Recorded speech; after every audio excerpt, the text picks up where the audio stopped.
Gracias, Señor, por este mediodía. Gracias por tu palabra. Gracias porque tú nos instruyes a través de ella y, Padre, como acabamos de cantar, gracias porque podemos pedirte firmeza en tu palabra, en tu enseñanza. Ayúdanos a, siempre que abramos las Escrituras, entender lo que tienes para nosotros.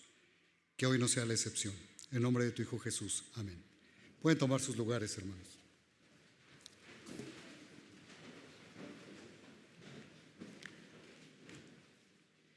En la semana estaba recordando estos programas de televisión donde invitan a varios chefs para concursar, competir entre ellos, y todos preparan algún platillo. Y en las mañanas les decía a los hermanos, yo recuerdo casi claramente el primer programa de cocina que quizá hubo en México, y algunos recordarán el nombre de Chepina Peralta, ¿verdad que sí? Ok, no soy el único que ya tiene más de 25 años, entonces eso es bueno, pero han proliferado, hay muchos programas de pasteles, de postres, pero estos de cocina en particular los recordaba porque normalmente invitan a un chef que lleva a otros chefs, o sous-chefs, como les llaman, y cada uno tiene su especialidad. Entonces, algunos son especialistas en ensaladas, otros en platos fuertes, otros en postres, y lo que hacen es que se les fijan los objetivos.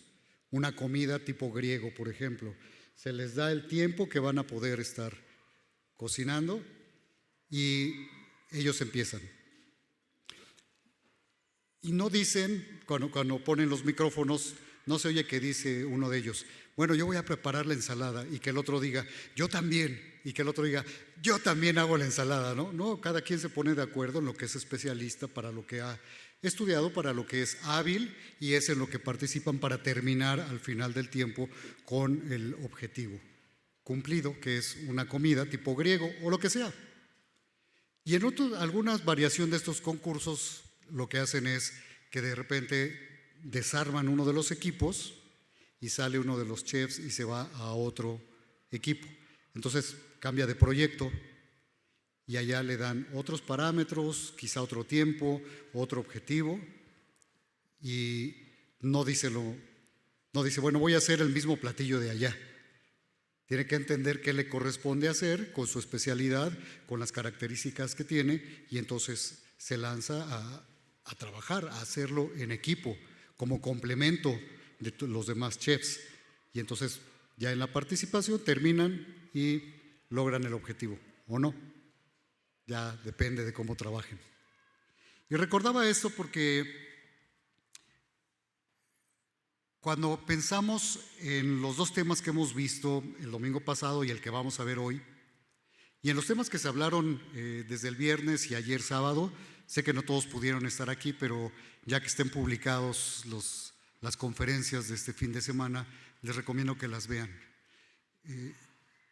Cuando pensamos en la masculinidad, que es de lo que se habló el domingo pasado, y la feminidad o femineidad, que es de lo que vamos a hablar hoy, necesariamente tenemos que pensar en este cuadro de características con las que Dios nos creó. Creó a las mujeres de cierta forma, les hizo un llamado, es decir, les dio características, responsabilidades, deberes que tienen que cuidar para cumplir su voluntad, y a los varones de la misma manera, los diseñó de cierta forma, nos creó de cierta manera y nos hace un llamado a ser responsables en ciertas áreas, ciertas cosas.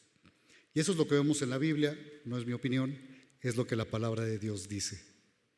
Y tenemos que recordar que nosotros como cristianos creemos en la palabra de Dios. Y vamos a estar viendo estos pasajes, hermanos, que leímos y algunos otros. Tengan ahí Génesis 1 abierto, por favor, ya cerca de los versículos que leímos. Más adelante vamos a hablar de Efesios 5. Si lo quieren buscar y poner ahí una hojita o un separador, está bien, para que no estén buscando, no pierdan tiempo buscándolo. mientras estamos hablando del tema. Pero hay, yo diría, un cuadro descriptivo que podemos entender en toda la Escritura, pero empieza aquí en Génesis. Y quiero hacerles una pregunta. Esta sí voy a pedir que me la contesten, porque ya ven que a veces acostumbro a hacer preguntas y les digo, no, nadie conteste, por favor. No queremos que levanten la mano, solamente que la piensen. Pero eso sí, ¿ustedes creen que el versículo 31 de Génesis 1 es verdad? ¿Ya lo leyeron? Y vio Dios todo lo que había hecho, todo, y he aquí que era bueno, ¿cómo? En gran manera. No solamente bueno, sino en gran manera. Y fue la tarde y la mañana el día sexto. Bueno, déjenme informarles algo. Lo que dice Génesis 1 y luego lo que dice Génesis 2 no están desligados, no son historias diferentes. Génesis 2 cabe o entra en Génesis 1, porque Génesis 1 de lo que trata es de la creación y de esta relación que el ser humano, toda la humanidad, debe tener, de acuerdo con lo que Dios quiere, con la naturaleza creada, con todo lo que Él creó. Y la relación, por ende, que el ser humano tiene para con Dios. Y el capítulo 2 habla ya no de la humanidad, sino de hombre y mujer. Y nos habla de la creación especial que es el hombre y la mujer y de cómo deben interactuar de acuerdo con lo que Dios estableció.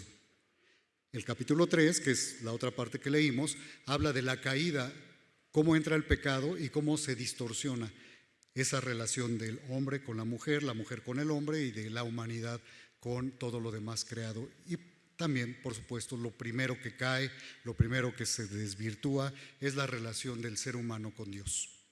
Y luego a lo largo de todas las escrituras vamos viendo cómo se desarrolla esta parte de la caída, cómo hemos ido echando a perder todo lo que Dios hizo que es bueno, las relaciones humanas, la naturaleza, la relación entre pueblos, etcétera, todo esto. Y lo podemos ver aquí a lo largo de lo que sería el periodo de la caída. La creación es una parte, la caída, y podemos ver también a lo largo de todas las escrituras cómo Dios fue entretejiendo su plan de redención.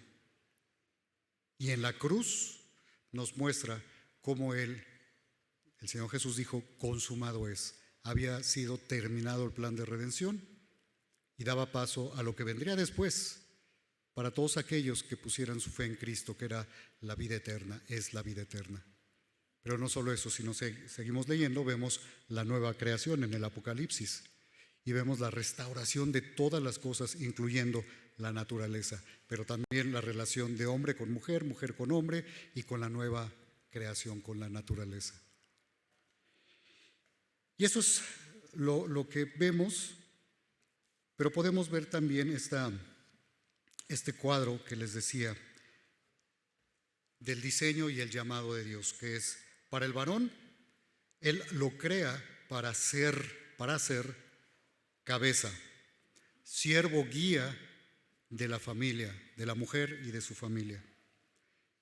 El llamado que le hace, la responsabilidad que le da es que debe ser amoroso como Cristo, ministro, proveedor, cuidador y protector y maestro, que incluye la crianza también de los hijos, su participación ahí.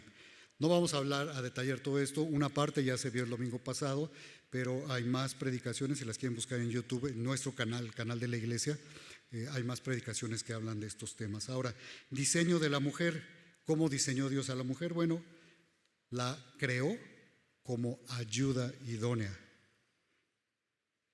Y el llamado, la responsabilidad que le da, que es algo diferente de lo del varón, pero que es complementario, es que debe ser sujeta, respetuosa, administradora, proveedora, en colaboración con el varón, amorosa y debe estar atenta a la crianza de los hijos. Cuando hablamos de estas características y solo mencionamos estas palabras, a muchas personas les hace ruido. Y les hace ruido por una de dos razones o por las dos. La primera es porque no le creen a Dios. ¿Qué leímos en Génesis 1:31? Que todo lo que Dios hizo, ¿qué? En gran manera. Entonces, Contra eso, bueno, es Dios el que está diciendo las cosas, es Dios quien las creó, es Dios quien diseñó. No podemos decir, te equivocaste, Señor. No podemos. Podemos, pero estamos equivocados nosotros. Y la segunda razón es que no han creído en Cristo, no son nuevas criaturas y no pueden entonces entender y creer todo lo que Dios dice en su palabra. Así que el primer paso para entender esto, para poderlo vivir realmente como Dios quiere que lo vivamos, vivir en su diseño, es creer en Cristo. Ahora, Dios decide hacer una ayuda idónea para Adán. Vemos versículos que leímos. Voy a leer el 15 y luego el 18 al 20 de Génesis 2. Tomó pues Jehová Dios al hombre y lo puso en el huerto del Edén para que lo labrara y lo guardase. Lo puso a chambear, ¿no? Desde antes de que creara a la mujer. Así que el hombre ya estaba trabajando. ¿Se dan cuenta? Ya estaba produciendo, ya estaba en esta comunión con Dios, obedeciéndolo, haciendo lo que Dios le había mandado, y le mandó también ponerle nombre a los animales. Versículo 18, y dijo Jehová Dios, no es bueno que el hombre esté solo, le haré ayuda idónea para él. Jehová Dios formó pues de la tierra toda bestia del campo y toda ave de los cielos, y las trajo a Adán para que viese cómo las había de llamar, y todo lo que Adán llamó los animales vivientes, ese es su nombre. Y puso Adán nombre a toda bestia y ave de los cielos y a todo ganado del campo, mas para Adán no se halló ayuda idónea para él. Entonces vemos al hombre solo en ese momento que necesita y evidencia que necesita una ayuda idónea. Cuando vemos en Génesis 1 cómo Dios habla acerca de la creación de la humanidad, entendemos varias cosas que tenemos que ver antes de esta parte. Y es que dice que Dios creó al hombre, a la humanidad, eso es a lo que se refiere, creó a la humanidad, y dice varón y hembra los creó. Y también dice que los creó a imagen y semejanza de Él, de Dios. Y esto lo que nos permite ver, y es muy claro, no solamente aquí, sino hay más pasajes en la Biblia donde lo podemos ir entendiendo, es que Dios creó al hombre y a la mujer iguales en importancia, en dignidad y en valor delante de Dios, pero eso se tiene que reflejar delante de la humanidad misma, de la sociedad. No hay mayor valor, no hay más importancia en el varón por haber sido creado antes. Sí hay algunas características, pero en cuanto a la importancia, es igual de importante habiendo sido creado en primer lugar, y la mujer es igual de importante aunque fue creada posteriormente. Entonces, eso es lo primero que tenemos que entender. Después, regresamos a Génesis 2. Estas palabras que vemos aquí, donde dice que Dios dijo que no era bueno que el hombre estuviera solo y que Adán se da cuenta que no había ayuda idónea para él, pues nos permiten ver que realmente hacía falta. Dios dice, falta este complemento. El ser humano completo es hombre y mujer. Iguales, pero diferentes. Suena paradójico, ¿verdad? Pero así es, y es lo que entendemos y es lo que vemos. Ahora, la palabra ayuda, esta palabra del original, tiene que ver con ayuda, o significa ayuda, socorro, ser ayudado, o ayuda como sustantivo, una persona que es de ayuda. Y no es de ninguna manera despectivo o que Dios esté minimizando a la mujer o que esté diciendo, ok, voy a ser un ser humano de segunda clase. No, para nada. Porque esta palabra en el hebreo se utiliza más de 20 veces en el Antiguo Testamento, 15 de las cuales, si no mal recuerdo, son dirigidas o se refieren a Dios mismo. Y no que Dios haya creado a una diosa, ¿verdad? Sino está diciendo es ayuda, como vemos en los pasajes del Antiguo Testamento, que Dios se refiere a sí mismo diciendo yo soy ayuda de mi pueblo, necesitan de mi ayuda. Necesito estar con ellos para que puedan lograr la victoria en una batalla, para que puedan salir adelante, etcétera. Y Esto es lo que está diciendo de la mujer. El varón necesita este socorro, esta ayuda que lo complemente. Y luego la otra palabra que es idónea, la palabra original significa delante, de frente, como la parte opuesta, no como enemigo, sino la contraparte. Es decir, en otras palabras, este complemento, esta ayuda que viene a ser un complemento. Y es como Dios crea a la mujer. Por eso les decía, este es el diseño de Dios. No la creó y le dijo, a ver, ahora vas a aprender a hacer ayuda idónea. Y vas a estudiar desde Génesis 1 hasta para que un día logres ser ayuda idónea. No, la creó así. De hecho, cuando nosotros pensamos en las diferencias que hay entre hombres y mujeres, tanto las biológicas, fisiológicas como las psicológicas, podemos ver que somos realmente diferentes, hombres y mujeres. Hay diferencias incluso en el cerebro. No les decía en la mañana, y por ahí vi muchas sonrisas de las hermanas, no sé por qué, pero les decía, bueno, el cerebro del varón es más grande que el de la mujer. Y primero fue una mueca como de, o sea, pero después les dije, lo que han encontrado es que en el cerebro de las mujeres hay más sinapsis, hay más conexiones, más redes. Y bueno, compensamos, ¿verdad? Nosotros tenemos menos, pero al tener más cerebro, a lo mejor igualamos la sinapsis. No, eso solo lo estoy diciendo para consuelo mío. Pero somos diferentes.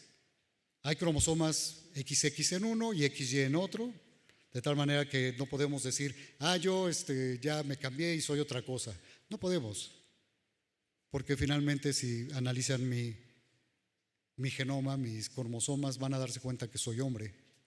Y sí es cierto, hay cuestiones médicas ahí de las cuales no voy a hablar ahorita porque no es el tema, ya hemos hablado de eso hace 2 años o 3, pero lo importante es esto, somos diferentes pero somos complementarios. La palabra idónea entonces habla de alguien como opuesto pero que complementa. La palabra de ayuda no es de alguien que es un sirviente, sino alguien que viene a complementar lo necesario. ¿Para qué? Para que en el mandato de Dios a la humanidad se pueda cumplir hacer florecer la naturaleza. Y en el mandato que Dios tiene para mujer y hombre en el matrimonio, se venga a complementar el plan, cualquiera que sea, que Dios tiene para ese matrimonio. Sí hay cosas generales que Dios quiere de cada matrimonio, que se amen, que procreen, que si tienen la bendición para ello, que sigan adelante, que críen hijos, que participen en la iglesia de Cristo, la iglesia local que les ha dado. Y todo esto lo pueden hacer, lo deben hacer como complemento los que están casados. Ahora, cuando vemos a Adán que recibe a Eva, la recibe muy entusiasmado, ¿no? Ayer escuchaba que decía, me parece que fue el pastor Jorge, que hablaba del poema que recitó Adán. Creo que no lo dijo así, pero finalmente lo vemos como un poema, ¿no? Ahora esto es hueso de mis huesos, carne de mi carne. Y nosotros en español y en esta época decimos, ay, qué poco romántico, ¿no? Como que podía haber hablado de las flores, el campo, el amanecer, pero realmente lo que estaba diciendo es, qué maravilla, Señor, me has traído a alguien igual que a mí, pero distinto, de la misma esencia. Por eso Dios creó a la mujer de la costilla de Adán y no nuevamente de la tierra, del polvo, sino del hombre, de lo que ya era el ser humano, la creó, para que entendiera, como decía Matthew Henry, que no había sido creada para ser pisoteada ni para estar por encima del hombre, sino para estar al lado del hombre y tomada de cerca del corazón para ser amada.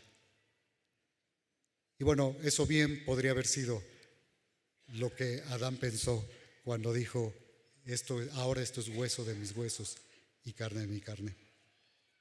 Pero ¿qué pasó, hermanos? Pues si Dios nos diseñó, nos creó, nos da este llamado, estas responsabilidades, ¿qué sucedió? Bueno, lo leímos ahí en Génesis 3, lo tienen ahí a la mano. Génesis 3. Les voy a leer el versículo 16, pero en la versión Nueva Traducción Viviente. Ustedes sigan con su mirada ahí en la versión que tienen. Y dice, luego le dijo a la mujer, haré más agudo el dolor de tu embarazo y con dolor darás a luz. y desearás controlar a tu marido, pero él gobernará sobre ti.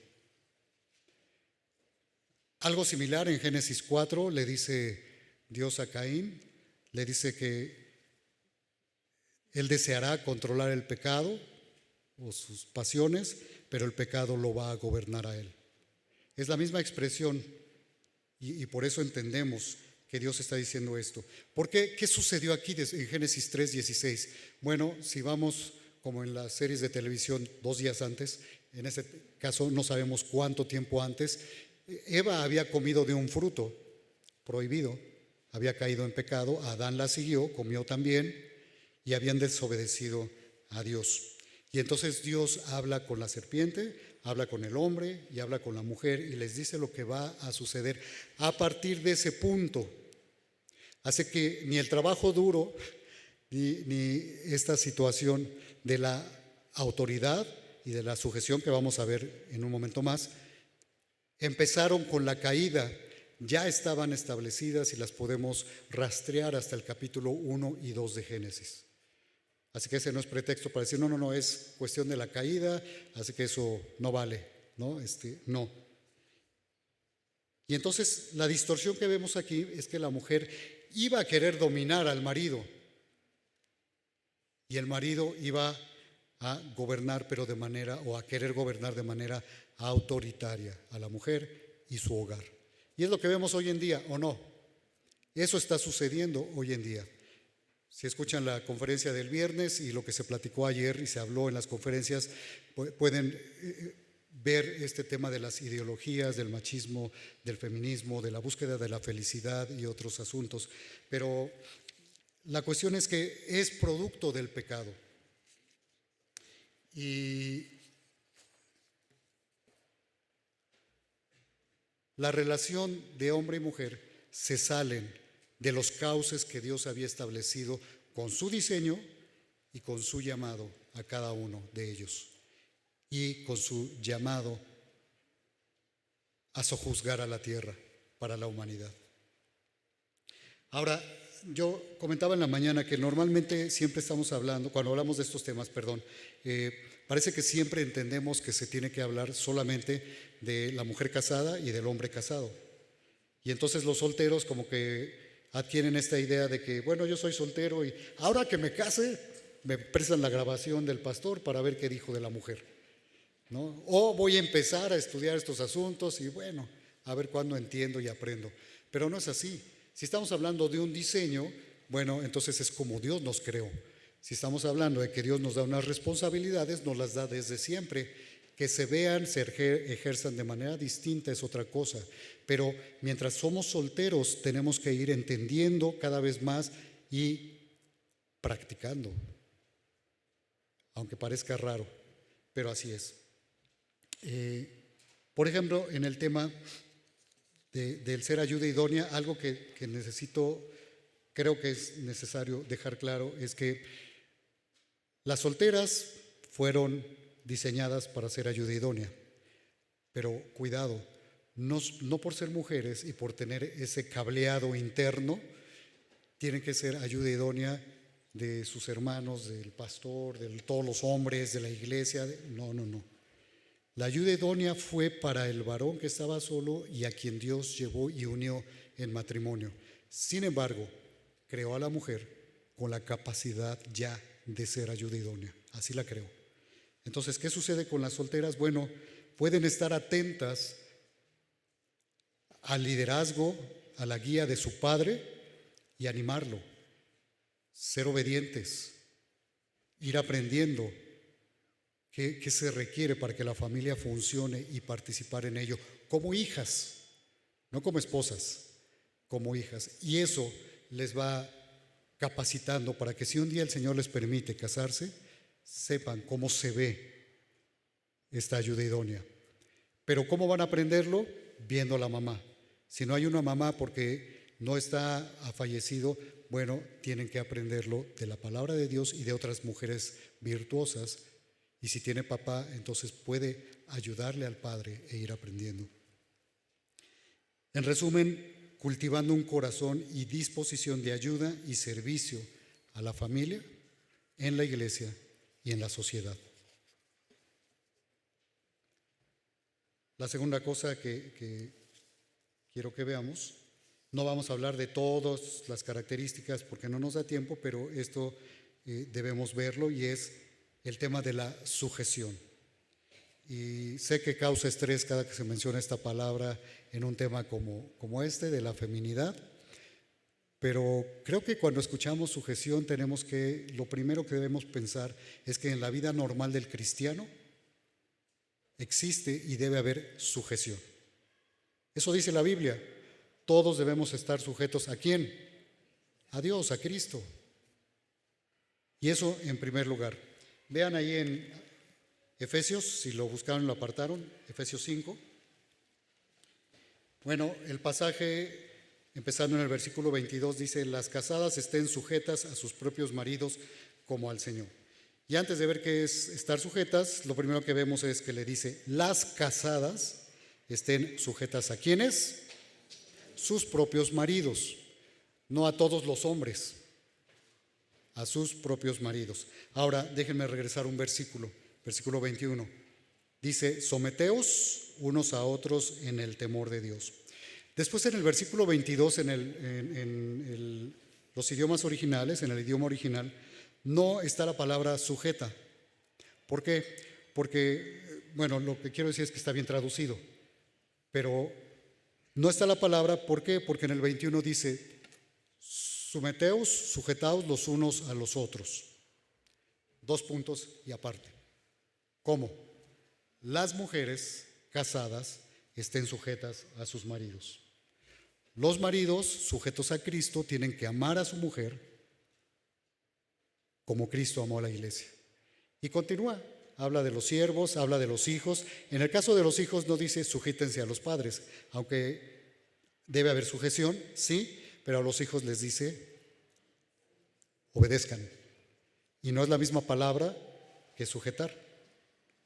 Entonces, esa es otra historia, pero en los hijos también. Y sigue hablando de otros detalles que ahorita vamos a mencionar, pero dice: las casadas estén sujetas a sus propios maridos como al Señor, porque el marido es cabeza de la mujer, así como Cristo es cabeza de la iglesia, la cual es su cuerpo y Él es su Salvador. Así que como la iglesia está sujeta a Cristo, así también las casadas lo estén a sus maridos en todo. Por lo demás, cada uno de vosotros ame también a su mujer como a sí mismo, y la mujer respete a su marido. Este último versículo es el 33, si se dieron cuenta me lo salté, pero es en el versículo 33 y es la conclusión que da Pablo en este último versículo del Efesios 5. En Colosenses 3:18 leemos: casadas, estad sujetas a vuestros maridos como conviene en el Señor.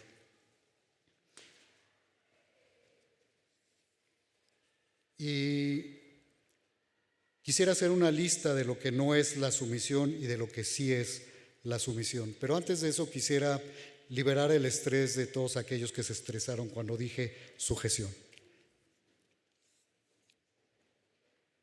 A veces sentimos un poquito de aversión por esta palabra, pero porque estamos acostumbrados a oírla en otro contexto y a oír las interpretaciones de otras personas allá afuera y a veces adentro de la misma iglesia, y eso es triste, porque lo que dicen es sujeción, ok, y viene a su mente este tema ideológico de que siempre tiene que haber un opresor y un oprimido, y el oprimido es el que está sujeto y el opresor es el que sujeta o es la autoridad. Bueno, la Biblia no es lo que nos muestra. Si habla de autoridad la palabra de Dios, pero cuando habla de la sujeción, habla de una característica en particular, que es ponerse uno de manera voluntaria e inteligente debajo de una autoridad, y en este caso que Dios ha establecido.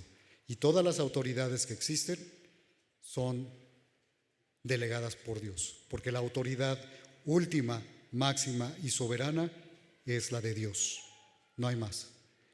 Así que si hay otra autoridad, es delegada por Dios, y lo vemos en su palabra. Si no, entonces a lo mejor es una autoridad que no debiera existir. Pero en la Trinidad, hermanos, si ponemos atención, podemos ver cuando Jesús dijo allá en Juan 10, Versículo 30, yo y el Padre uno somos. ¿Qué estaba diciendo Jesús? Que Él y el Padre eran de la misma sustancia, misma esencia, eran el mismo. Así que Jesús estaba diciendo, yo y el Padre somos iguales, no hay diferencia. Pero después, bueno, más bien antes, Jesús había dicho en Juan 5:30 que Él se sometía al Padre. Entonces, ¿cómo? Si es igual, ¿por qué se somete? Porque la sujeción no tiene que ver con la igualdad. Tú puedes ser igual a otra persona, y de hecho lo somos, llevamos la imagen de Dios, pero hay personas que tienen autoridad y tenemos que sujetarnos. Juan 5:30, Jesús dijo, no puedo yo hacer nada por mí mismo, según oigo, así juzgo, y mi juicio es justo, porque no busco mi voluntad, sino la voluntad del que me envió, la del Padre. Y esto no significa que uno sea superior al otro. Son iguales, son Dios. Un solo Dios en tres personas. Y las decisiones sabias que el hombre y la mujer pueden tomar debieran ser en el matrimonio en consenso. Sin embargo, cuando hay necesidad de tomar una decisión final y no hay un consenso y hay que tomarla, tenemos que estar conscientes de algo. La autoridad, toda autoridad, no solamente se refiere a tener responsabilidades y cumplirlas, y que eso nos dé la autoridad. No, la autoridad la delega Dios y sí nos hace este llamado, por eso quise hacer esa distinción. Estas responsabilidades que nos da tenemos que cumplirlas, pero además debemos tener y nos da la capacidad de tomar decisiones. Eso complementa el concepto de autoridad, pero deben ser, ya lo mencioné, decisiones sabias, y lo comentaba hace rato con el pastor Ramsés. Él me decía, bueno, es que si es cierto, las decisiones sabias son mejor en conjunto. Y la misma Biblia dice eso, que debemos tener consejeros, ¿no? Y qué mejor consejero para un varón o para una mujer que su propio cónyuge.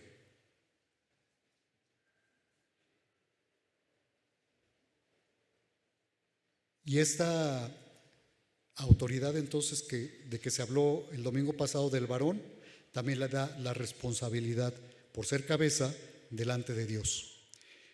¿Recuerdan la historia de la caída? Cuando Eva comió el fruto y después Adán comió y luego vino Dios. Bueno, pregunta, ¿quién comió primero del fruto? Eva y después Adán. ¿Y a quién llamó primero Dios para tomarle cuentas? A Adán. ¿Por qué? Porque él era el responsable, porque él lo creó como cabeza y tenía esta responsabilidad delante de Dios. También a Eva después habló con ella, y también a Satanás habló con él, con la serpiente. Cada quien su responsabilidad, pero el que estaba como representante, que es otra de las características de la autoridad, era Adán. Ahora me voy a la parte de lo que no es la sumisión. Voy a leer estas características de lo que no es la sumisión, esperando que esto nos aclare en buena medida parte de lo que hemos venido diciendo. La sumisión, hermana, no es estar bajo un dominio autoritario. Si el hombre es autoritario, está fallando y va a rendirle cuentas a Dios por eso. No es ser inferior, eso ya lo mencioné antes en cuanto a la igualdad en que Dios nos creó. No es vivir en pasividad, no quiere decir que tengas que estar sentadita en tu casa sin hacer nada, ni opinar, ni decir nada. No. No es perder tu identidad, tú sigues siendo una mujer, sigues siendo una persona, y si has creído en Cristo, sigues siendo hija de Dios y lo serás para toda la eternidad. No es dejar en segundo lugar la voluntad de Cristo para poner en primer lugar la voluntad de tu esposo, tampoco. No es abandonar tu cerebro y tu voluntad allá afuera antes de entrar al altar cuando te casas. No, sería desperdiciar todas esas sinapsis, ¿no? No es que la fuente de fortaleza espiritual provenga del esposo, no es actuar por y en miedo. No es renunciar a tus proyectos, pero sí implica adoptar un proyecto principal que Dios te ha dado y tienes que entenderlo así. Hace rato que iniciamos, les decía, de estos concursos de cocina.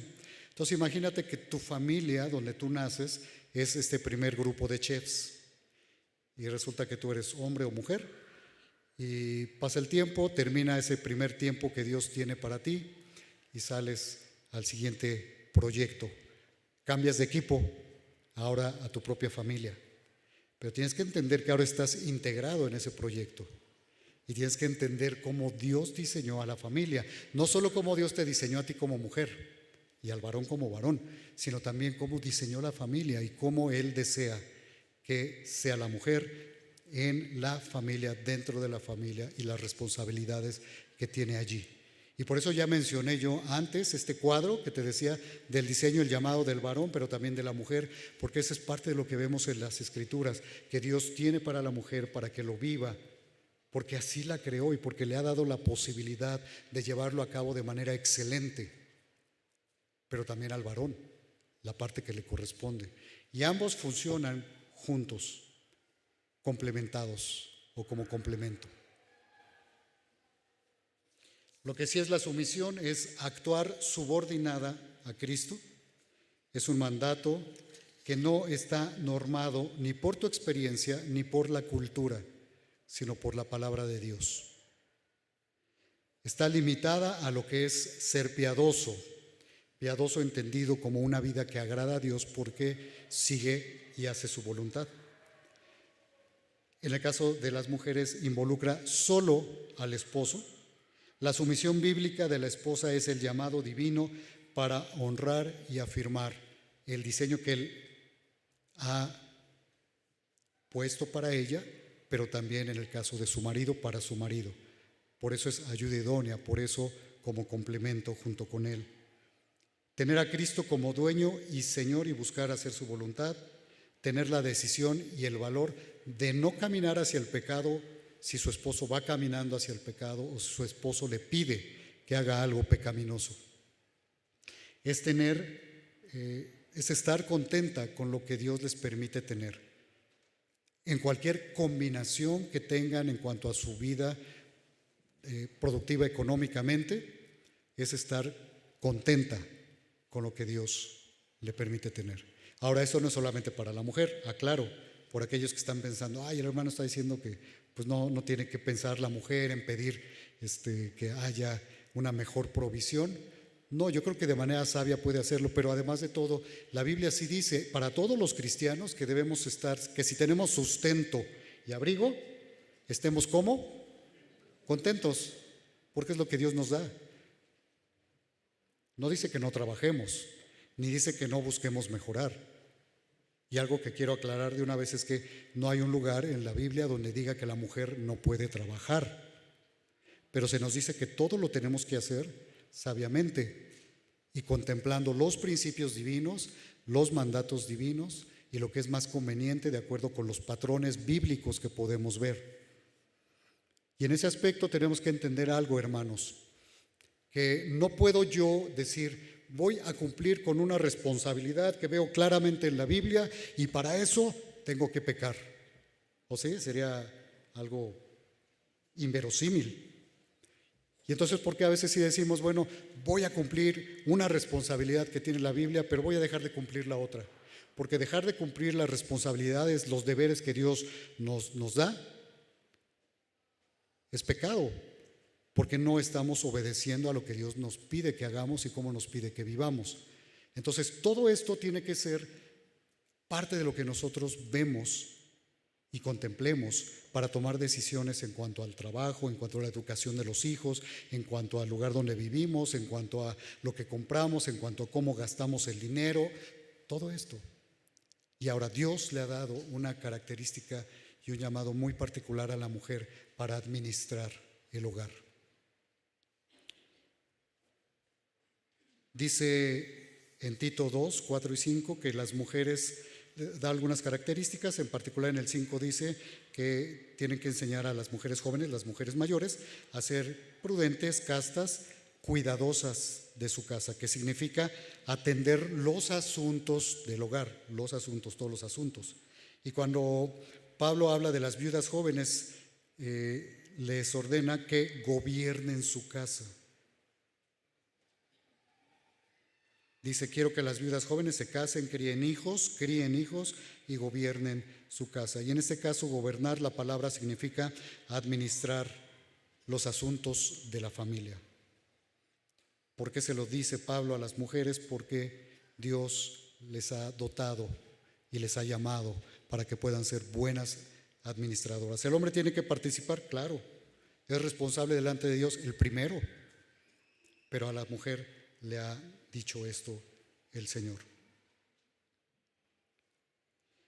Así que entendemos cuando vemos que el hombre es cabeza y que una de las características para los pastores, pero hablando de los varones, allá cuando Pablo le escribe a Timoteo, es que gobierne en su casa los varones, y a la mujer le dice que gobierne también. No vamos a decir, no, pues entonces ¿cuál? No entiendo. No, sí entiendo. A los dos les está diciendo, uno es el responsable delante de Dios de todo lo que pasa en el hogar, pero los dos gobiernan juntos, los dos tienen una autoridad delegada para con los hijos, y el hombre para con la mujer y los hijos. Y lo sabio es que juntos hagan las cosas. Pero si hay una decisión que tomar, a la que no se llega a un consenso, lo que alcanzo a ver, hermanos, es que es este punto en donde el varón tiene que decir, esto es lo que he visto, esto es lo que he orado, esto es lo que alcanzamos a ver, es en beneficio de la familia. No es que no te esté haciendo caso, pero hay una decisión que tomar urgentemente, y me hago responsable delante de ti, de mis hijos, delante de Dios y delante de la sociedad por esta decisión. Pero no debe ser jamás una decisión egoísta porque estás persiguiendo lo que tú deseas solamente, ni una decisión que sabes que podría dañar a tu esposa, a tus hijos, y que podría ofender a Dios también. Entonces, ¿tiene la mujer autoridad en su casa? Claro que sí, lo dice la Biblia. No es que la mujer solo se sujete y obedezca ciegamente al esposo, pero sí debe entender que su esposo es cabeza de ella. Y la mujer soltera en todo esto tiene algo que aprender, que hacer, que practicar, que vivir. Claro, porque finalmente, se case o no se case, está viviendo en la sociedad, está viviendo en su familia, está viviendo en la iglesia, si es cristiana, y le debe obediencia, sujeción a su padre en principio. Tiene que entender que la vida normal del cristiano incluye la sujeción a Dios y la sujeción a las autoridades. Incluso la Biblia dice que tenemos que estar sujetos a las autoridades, ¿no? Y ahí debemos darle honra a quien se le deba dar honra, incluyendo, dice ahí, al rey. Entendemos que es a los gobernantes. Dependiendo de tu vida soltera y de la dinámica familiar en que estés, tienes que confiar en la provisión de tu padre, sobre todo si es cristiano, para la guía que él te va a dar, su liderazgo, su protección, su dirección. En cuanto al asunto de la administración, puedes aprender también, soltera, colaborando con tu mamá, ayúdala. Muchas veces, cuando he hablado de estos temas y digo, a ver, mamás, sus hijas ya están practicando esto, ¿verdad? Ya se levantan temprano, ya se disponen a ayudarla antes de salir a sus escuelas, y cuando regresan ven qué es lo que hace falta para apoyarla, y todas las mujeres no todas, muchas se ríen, y yo nunca he entendido por qué se ríen, pero mujeres solteras, yo sé que muchas de ustedes sí apoyan, pero si no lo estás haciendo o lo estás haciendo a medias, también puedes y debes estar aprendiendo de esto, porque además estás seguramente yendo a la escuela o ya estás trabajando, estás aprendiendo, preparándote para la vida, para ser una mujer que pueda apoyar mejor a tu marido, a tus hijos, que si después en algún punto de tu vida vas a trabajar, bueno, que lo puedes hacer de manera excelente para honra y gloria de Dios, y que cuando el Señor te dé hijos entiendas cuál es tu responsabilidad delante de Dios, con tu esposo, con tus hijos, y el tiempo que puedes dedicarle entonces al trabajo o no dedicarle al trabajo. Si quisieran ver una enseñanza más extendida de todos estos temas, seguramente hacia el final de la semana van a estar ahí un congreso donde se habló hace unos 2 o 3 años de todas estas enseñanzas con mucho mayor detalle. Les recomiendo que las busquen y que las vean. Están basadas, por supuesto, en la palabra de Dios, en el canal de nuestra iglesia. Y hermanas, hay más que podemos decir, pero creo que esto es algo que debe ser rector en nuestras vidas. Primero, creerle a Dios que todo lo que Él creó, todo lo que Él ha establecido, todo lo que vemos en su palabra es bueno. Lo que Él nos dice que somos, cómo debemos ser, cómo debemos vivir, tiene que ser obedecido. Y que esto que habla del hombre y de la mujer siendo complementarios, en donde sí somos iguales en importancia, en valor, en dignidad, igualitos, no hay distinción. Eso es una verdad, pero también lo es que Él nos dio unas responsabilidades distintas a los varones y a las mujeres, y que gracias a eso podemos complementarnos y vivir de acuerdo con su voluntad, apuntando hacia hacer esta obra de florecimiento de todo lo que es la administración, mayordomía del mundo, de la naturaleza, de la tecnología, de todo lo que Él nos ha puesto allá enfrente, pero principalmente viviendo el plan y el proyecto que Él tiene para nosotros como familias, que también lo podemos ver en su palabra. No crean que es un gran misterio, está aquí. Y tenemos que estar sumergidos en la palabra de Dios para entender cuál es la voluntad general de Dios, cuál es la voluntad para nosotros como varones, como mujeres, como esposos, como esposas, como hijos, como hijas, como nietos, como nietas, porque también habla de los nietos, y como abuelos, porque también habla de los abuelos, y hay responsabilidades que le pone a todos ellos, que le finca a cada uno de ellos para que puedan llevarlas a cabo y podamos vivir bajo su voluntad. ¿Cómo?